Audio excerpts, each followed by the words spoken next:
Hey everybody, welcome back to another video. So today I want to talk about a novel I just finished reading. This is Tristessa by Jack Kerouac, and it's a story of his friendship with a junkie and prostitute in Mexico City who he falls in love with.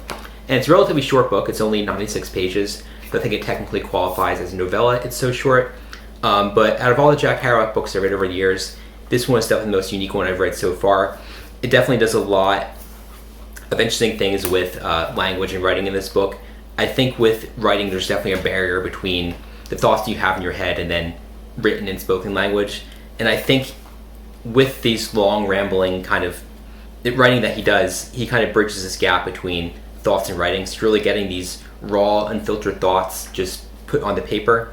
And because of that, you get a lot of sometimes, grammatically incorrect sentences, but, it's kind of just experimental and artistic in a way. So it works very well in this book. I think despite things being very, rambling and kind of all over the place, it definitely gives you very good descriptions of things because he's really taken these raw descriptions of his environment and you're getting them very unfiltered, from his brain. So it just kind of creates a very vivid description of what he's talking about. And I think the biggest takeaway from this is that language is very subjective. There's no right or wrong way to write, and he kind of makes that very clear in this book. And this book really explores a lot of the beginnings of Buddhist ideas appearing in his writing.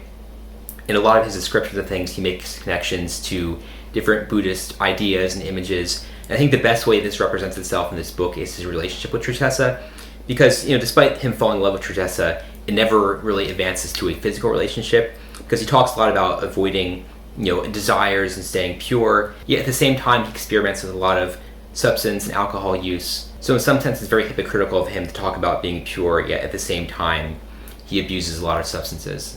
And I wouldn't really call this book a travel novel in the sense that his other books are about travel, yet it's a good representation of what he does when he travels. When he travels, he doesn't really go to popular tourist attractions. He kind of goes to the underbellies of cultures and really experiences the real people of places that he goes. Because he's hanging out in the slums in Mexico City with junkies and prostitutes and just the underbelly of culture in Mexico City. And because he's exploring a lot of places that are inherently very sad and depressing, I think this is kind of in his journey, his life is suffering moment in his journey of Buddhism, where he kind of realizes that life is very sad, and that kind of influences a lot of his thoughts in this book and later in his life. And part 2 of this book cuts to 2 years later, after his experience being at this place called Desolation Mountain, where in other books he's talked about it. He spent a summer working as a fire lookout at this place called Desolation Peak in Washington State, and he uses this as a kind of time to reflect and meditate. And after his time there in Washington,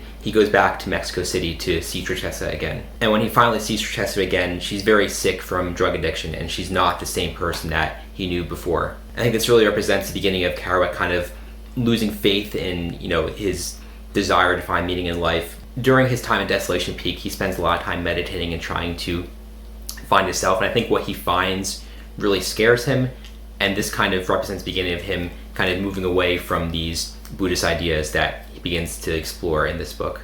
And at the end of this book, he gets a little more involved in the junkie lifestyle that he kind of did a little more just observing in the beginning of the book, and he kind of, embraces it a little more towards the end of this book. And I think that kind of foreshadows a lot of the self-destructive tendencies that you see in one of his last novels that kind of highlights the end of his journey, Big Sur, where he kind of just falls in on himself and gets very depressed. And I think the story that this book tells is kind of the beginning of that process beginning to happen.